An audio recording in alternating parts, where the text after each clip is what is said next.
March 10th, 1945. 381,300 cluster bombs were dropped on Tokyo. Japanese houses at the time were almost all made of wood. In that single day, a third of Tokyo burned to the ground. My mom lost her family and home in that raid. She had to move to Yokosuka and live with her cousin. The B-29s kept on coming, razing other major cities throughout Japan without mercy. Then, in August, they dropped atomic bombs on Hiroshima and Nagasaki, and Japan surrendered to the United States at last. After that, Yokosuka was flooded with American soldiers come to occupy the country. My mother was still in her mid-teens, and she learned from her cousin how to survive in that town, by servicing the troops. That's how she met my father, and how I was born. My father was an officer serving with the government section of Allied GHQ under General Whitney. Whitney was known as MacArthur's shadow, and my father rode his coattails to a pretty high rank. While he was in Japan, he treated my mom like a wife. After he went back to the States, though, she never heard from him. I wasn't born until after he went back. My mom raised me as a single mother. She used the money my father left her to open a shop selling cigarettes and stuff to occupation troops. It was a decent living, but I didn't have citizenship. They're working to change the law now, but back then if your father was unknown, you couldn't get onto the Japanese family register. And in Japan, that means you can't be Japanese. So as I watched the American soldiers around town, I said to myself, I'm a son of America, the victor. My hair and eyes were different from the skinny, downtrodden Japanese around me. I told myself I'd leave this country someday and return to my true homeland. When I was around 10 years old, my mom fell ill, pretty much leaving me to run the shop in her place. One day I found a single picture of my father in the back of a drawer in the shop. I'd show it to the American soldiers who came into the store. A few years went by before one of them told me who he was. I know him, that's Miller. I started asking other guys, do you know where Miller is now? Can anybody tell me where Colonel Miller is now? Turns out he'd left the service and was making a living as an instructor for soldiers in Virginia. It was one of his students who finally told me that. I wrote him a letter in English. I'm your son. I want to go to the United States. Day after day I waited. Then just when I was about to give up, the post office delivered my future to the door. My father sent me some money. I thought my dream was going to come true. I was only thinking of myself. So I went to my bedridden mother and convinced her to let me go. My father arranged for a car to pick me up. It was jet black. When the neighborhood kids who'd always made fun of my hair saw it, their jaws practically hit the ground. I put my mom in a hospital and went on my own to America. When I met my father for the first time, he was living alone in a big house. He told me he'd lost his son, his American son, in Vietnam. He showed me a picture of my older brother. I guess that and his divorce left my father feeling lonely, which is probably why he finally took an interest in me. He'd retired from teaching. He was stooped over, could hardly walk, but he gave me two things: the name Miller and money for school. I used it to learn English and then go to college. America was exhausted from years of fighting in Vietnam. They were waging war in a foreign land, while at home, people were screaming for peace. Right after I graduated, I went back to Japan, alone. My father refused to see my mom. It was the first time I'd seen her in years, and she wouldn't even look at me. At first, I thought she was mad at me, but that wasn't it. Disease had taken her mind. A disease she got while she was young and desperate. She didn't even know who I was. I said, Mom, it's me, Kazuhira. As I spoke, the sound of my own voice rang in my ears. Katsuhira, the name my mom gave me. It means peace in Japanese. I was Japanese. At least, I was the son of this tiny Japanese woman. It was then, for the first time, that I understood the reason, the emotion that inspired my mother to give me that name. She'd watched her hometown and family go up in flames. Her body and her mind were ravaged by war. And yet she chose to have a child named Peace, with a man who was once her enemy. Japan lost the war. But what good is war as a measure of a country? Since the war and up until the oil shock last year, Japan's economy has grown every single year. It's on its way to becoming a stronger country than ever. I stayed in Japan and joined the JSDF. I was 22 at the time. I did it to pay our bills. But it wasn't just that. I could have found work anywhere. And I knew it. And still, I couldn't think of anything else to do with myself. 2 years later, I didn't have to worry about Mom's hospital bills anymore. I left the JSDF and went back to the States. My father was already dead and buried. I was told he'd shot himself in the head. America crushed Japan, but it also crushed my father. My American dream was over. After that, I drifted around and, well, you know the rest. GHQ made women like my mother. It made Japan's peace constitution and the JSDF. And it made me. I was spawned by war, but I don't want to die in one. I won't die for a country, and I won't live like a pauper. I won't have my fate decided by some family register. So as long as I stick with you, boss, I've got a good feeling none of that will happen.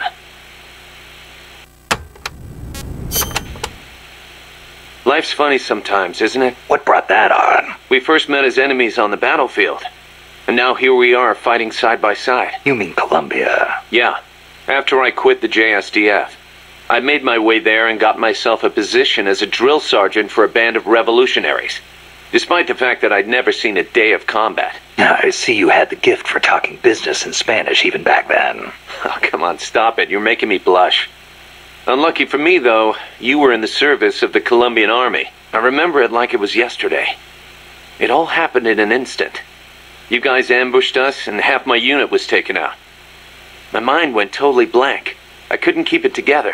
My whole unit was wiped out, and I was left half dead from a bomb blast. Then, as I was leaving, you yelled out at me. I came all the way from Japan to be here. My place is on the battlefield. Then you asked for my help, saying, I want to be the one to end it. I remember being surprised that there were still samurai in Japan. You guys came over to me.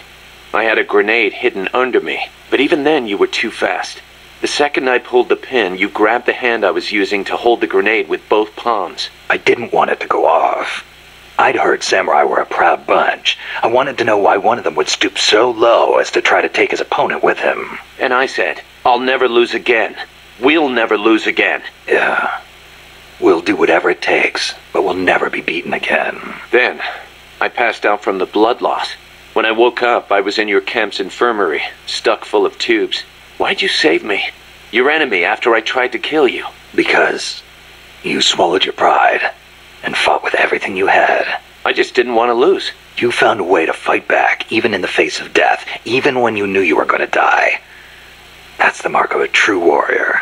It's not about gain and loss, or victory and defeat. I looked at the way you lived your life and saw the path I needed to take. As a warrior. Wow, I never knew that. And that's why you... I realized then that the battlefield doesn't only divide people into allies and enemies. Sometimes it tells you more than just who's an ally or who's an enemy. Sometimes it helps reveal your true comrades. Like you and me, huh? That's right. And 2 years later, here we are.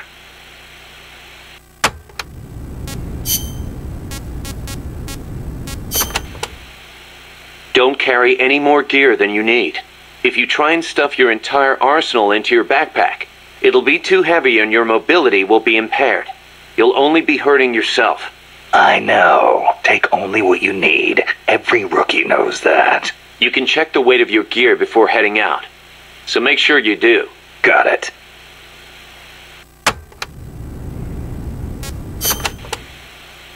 Even a born warrior like you gets hand tremor, Snake. It happens even when you're full of stamina, and it only gets worse when you're tired, especially with larger, heavier weapons. Obviously, you'll get better aim crouching than you will standing, and when you use a scope, setting your sights on a single point will gradually give you a more precise aim. As we develop better weapons at Mother Base, though, you may gain access to new, low-tremor versions of the same guns. So if you expect the shakes to be a problem, you might want to put some resources into R&D. I'll keep it in mind. Then again, the more you use a weapon, the more your hands get used to it. Sometimes it pays to be faithful to your gun.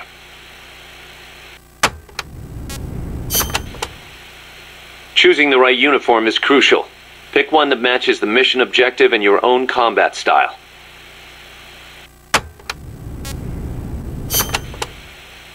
Jungle fatigues are made for jungle combat. They provide decent protection and let you carry a fair number of weapons. Your standard uniform, basically. The distinguishing factor is that your camo index will vary a lot, depending on the area. Wear a pattern that makes you blend in with your surroundings, and your camo index goes up. Wear something that clashes, and you'll stick out like a sore thumb. Pick the right pattern for the occasion. Sigint used to lecture me on it all the time. The sneaking suit is a specialized uniform for stealth missions. It provides excellent camo in any stage. Even better, you won't make a sound when you walk. Ooh, so I won't need to tiptoe all the time. And to top it off, it also makes your wounds heal faster.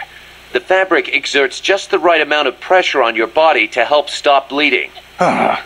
Not a bad little trick. The battle dress uniform is the opposite of the sneaking suit, in that it's specialized for combat. It lets you carry plenty of weapons and ammo, and provides excellent protection. Not the best choice for sneaking, but if you feel like playing one-man army, this is the uniform of choice. Looks pretty damn heavy. It is. You won't be able to move as fast with it on, meaning it's not good for running away either. Keep that in mind. Naked. That's exactly what you are with this uniform. The pants are the same as the jungle fatigues. Obviously, since you're exposing your bare skin, your defense and camo index are gonna be low. On the plus side, it's so light you can move around quicker. Good for showing off muscles, too. Hey, Snake, I heard they gave you your old code name because you used to run around with your shirt off. Is that true? Don't believe everything you hear. They called me naked because I went in without gear or food. I had to procure everything on site. You mean they sent you into the jungle without even a pair of pants? On a halo jump from 35,000 feet? Sweet Jesus, you are a legend. You're busting my balls, aren't you, Kaz? Little bit, yeah. Hilarious.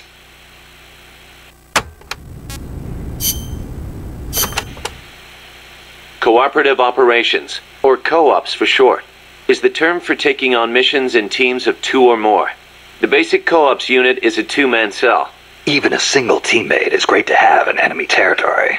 And there are actually quite a few things you can't do by yourself. You can help each other climb walls, divide up mission roles. On the other hand, if one of you is spotted, the other one's screwed too. And it's kind of tough for 2 people to hide in one small space. Good point. But what's more important than anything is how close you are to your comrades. Well said.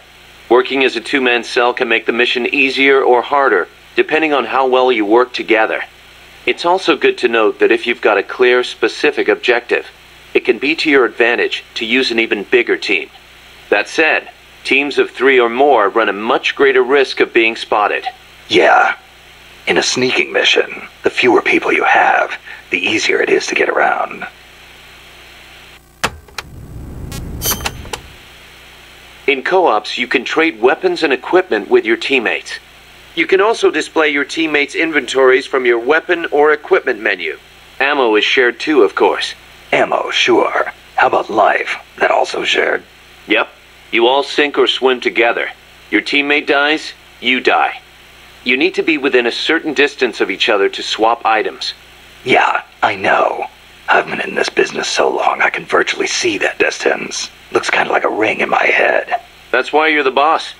Okay, we'll call it the co-op ring. And entering the ring will be called going co-op in.